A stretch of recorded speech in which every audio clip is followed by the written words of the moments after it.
Abdul Manaf punya anak namanya Hashim. Hashim punya anak Syaibah. Garis bawah Syaibah ini. Kita akan bahas Syaibah ini. Hashim ini, ayahnya Syaibah, waktu menikah dengan istrinya, ibunya si Syaibah, karena mulianya, ini tradisi jahiliyah dulu ya, karena kedudukan si ibunya Syaibah ini tinggi di sukunya, anak kepala suku, maka ismah itu cerai di tangannya ibunya. Ibunya bisa menceraikan suaminya. Hukum dulu. Berjalan waktu, meninggal Hashim. Syaibah ini ikut sama ibunya ke perkampungan ibunya. Ada satu ya, anaknya atau saudaranya Hashim ya. Saudaranya Hashim ini, jadi Abdul Manaf punya beberapa anak, diantaranya Hashim yang punya anak Syaibah, ada juga anaknya yang lain bernama Muttalib. Anaknya si Abdul Manaf ini. Muttalib ini namanya orang, ya. Muttalib ini datang ke perkampungan Syaibah, ibunya Syaibah tadi, lalu dia berkata kepada ibunya, ini ayahnya Hashim sudah meninggal, tapi anak ini keturunan Qusay bin Kilab, ini turunan raja di Mekah. Jangan ditinggalkan di kampung sini. Ikut ke Mekah dengan saya. Siapa tahu nanti dia punya kedudukan di Mekah. Kata ibunya nggak bisa, ikut sama saya. Akhirnya kena cekcok nih, tanda kutip di sini, maka ibunya Syaibah bilang, ini kita suruh pilih aja dia. Si Syaibah ini mau ikut siapa? Nanti kalau saya sebutin julukannya Syaibah ini baru antum bilang, oh iya itu orangnya. Kata si ibunya, pilih aja, Syaibah suruh milih. Dia mau tinggal sama saya di sini atau ikut sama anda ke Mekah? Lalu Muttalib tanya di depan ibunya, hai Syaibah, ikut sama saya ke Mekah atau kamu tinggal sama ibumu? Kata Syaibah, saya ikut sama paman saya. Ikut ke Mekah. Maka pergilah ke Mekah. Waktu itu Muttalib ini naik unta, dia membonceng di belakangnya Syaibah. Muttalib ini teman-teman, dikenal di Mekah suka beli budak. Ya. Maka waktu setiap hari dia datang masuk Mekah bawa budak baru. Waktu Syaibah dibonceng oleh pamannya Muttalib ini, orang-orang Mekah kira si Muttalib beli budak baru. Maka mereka bilang, Muttalib baru beli budak, di belakangnya Abdul Muttalib. Berarti hambanya si Muttalib nih. Sudah tahu nama Syaibah siapa? Yang antum kenalkan selama ini Abdul Muttalib. Namanya dia Syaibah. Jelas? Baik. 3 orang yang jawab, nggak apa-apa lah. Nasib, saya sudah teriak-teriak tapi Abdul Muttalib berarti namanya Syaibah. Jadi Abdul Muttalib bukan Muttalib nama Allah ya. Ini nggak ada dalam Asmaul Husna gitu. Tetapi di sini Muttalib nama pamannya. Karena sering beli budak, kemudian dia membonceng ponakannya. Orang-orang Mekah kira ini adalah budak baru. Maka dibilang Abdul Muttalib, hambanya Muttalib. Tapi karena itu sudah menjadi buah bibir di Mekah, akhirnya terkenal dengan Abdul Muttalib. Baik. Abdul Muttalib ini yang tentu kita sudah tahu adalah kakek Nabi SAW. Kita masuk mengerucutkan bahasan sekarang ke Abdul Muttalib nih, si Syaibah. Kita sudah kerucutkan bahasan dari Abdul Manaf, ada anaknya Hashim, Hashim punya anak Syaibah. Syaibah ini Abdul Muttalib. Kita harus kerucutkan begitu supaya nanti ngerucut ke Nabi SAW. Karena kalau melebar akan jalur nasab Quraisy banyak sekali. Abdul Muttalib ini pada saat dia masuk ke Mekah, kemudian dia menikah, Allah karuniakan dia 1 orang anak. Anaknya diberi nama Harith, 1 anak dikasih. Waktu Harith sudah mulai bujang, mencapai umur sekitar 17 tahun, Abdul Muttalib ini Syaibah mimpi malam-malam. Dia mendengar suara dalam mimpinya, ihfirit tiba. Maksudnya galilah tiba. Tiba itu sesuatu yang baik. Lalu dia bertanya, mat tiba? Apa itu tiba? Hilang suara itu. Hari kedua dia mimpi lagi. Dengar lagi suara, ihfiril barrah. Galilah sesuatu yang baik, yang bermanfaat. Dia tanya, mal barrah, apa itu barrah? Yang baik itu apa? Hilang lagi suara itu. Hari ketiga dia mimpi lagi. Ihfiril madmunah, gali sesuatu yang terjamin. Dia tanya, mal madmunah, apa itu madmunah? Hilang lagi. Hari keempat baru dia mimpi dan dia dengar ihfir zamzam, galilah zamzam itu. Zamzam ini di zaman itu cuma seperti sebuah histori lama, kenangan. 500 tahun tidak ada sumur Zamzam, hilang. Jadi selama Khuza'ah berkuasa teman-teman sekalian di Mekah, mereka selalu mendatangkan air dari luar, beli mahal dari luar Mekah, sumur-sumur di luar Mekah. Abdul Muttalib ini pernah dengar kalimat Zamzam, penasaran dia. Terus dia tanya, dalam mimpi dia tanya, Mas Zamzam, apa itu Zamzam? Lalu keluarlah suara itu mengatakan, dan dia dengar pada saat itu ya, kalau dalam buku-buku sejarah disebutkan, la tanzifu abada, sesuatu yang tidak akan pernah rusak, wala tarum, juga ya, sesuatu yang selalu bersih dan tidak akan pernah rusak. Taskil hajijal a'zam, engkau akan memberikan dengannya air para jemaah haji. Dikatakan wahia bainar rafthi waddam, tempatnya air Zamzam itu berada di antara rafath. Rafath itu bisa berarti busanya darah, atau memang darah yang bercampur, busa yang bercampur dengan darah, atau memang busa air biasanya. Jadi dikatakan sini ciri-cirinya adalah tempat Zamzam itu ada darah yang bercampur dengan rafath, dengan busa, kemudian bercampur sama tanah. Lalu dikatakan lagi dalam mimpinya, inda naqratil gurabil a'sam, di bawah patokannya burung gagak yang memiliki warna keputih-putihan. Inda qaryatin naml, di atas atau di sekitar sarang semut. Seperti itu dalam mimpinya. Maka Abdul Muttalib bangun pagi-pagi, penasaran dia dengan mimpi ini. Dan dia tahu mimpi ini gak mungkin main-main. 3 hari, 4 hari berturut-turut, kemudian dia disuruh gali, dia bawa cangkulnya, datang di sekitar Ka'bah.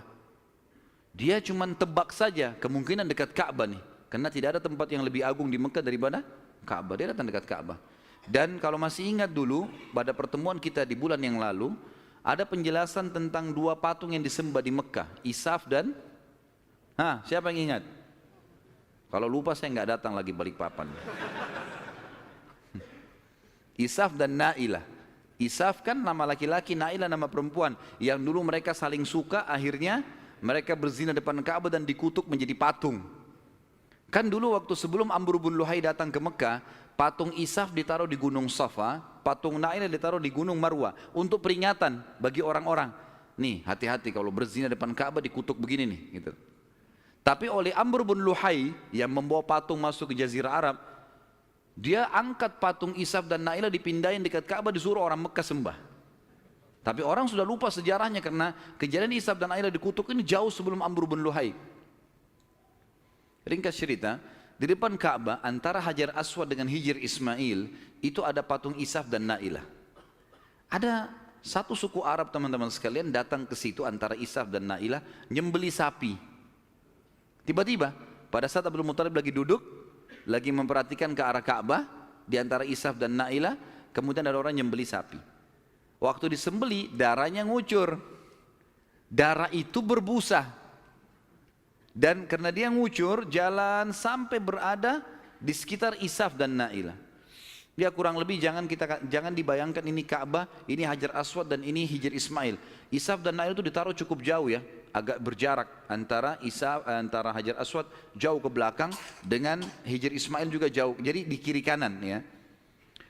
Tempat itu sangat luas. Jadi jangan difahami tadi ini misalnya Ka'bah kemudian di sini posisinya, tapi agak jauh di kiri kanan.